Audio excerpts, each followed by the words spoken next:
আজকে আপনাদেরকে বলবো 9টি গ্রহের রত্ন মুক্ত হীরা প্রবাল কি কি উপায়ে সঠিকভাবে শোধন করতে হয়।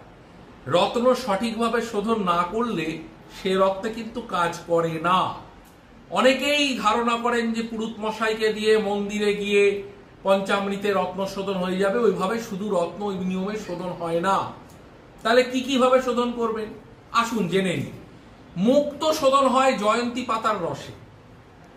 চুনি বা মাণিক্য সেটা শোধন হয় অম্ল জল, আমলকির জল বা লেবুর জলে। প্রবাল শোধন হয় ক্ষার জল অথবা চুনের জলে।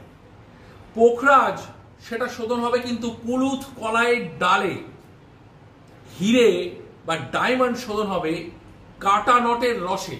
কাটা নট কি? কাটা নট হচ্ছে একটা ভেষজ গাছ, সেই গাছের রসে ডায়মন্ড শোধন করতে হয়। নীলা বা নীলকান্তমণি বা এমিথিস্ট এই পাথরগুলো শোধন হয় কিন্তু নীলকণ্ঠ ফুল বা অপরাজিতা ফুলের রসে, বা যে কোনো নীল রঙের গাছ সেই তার রসে।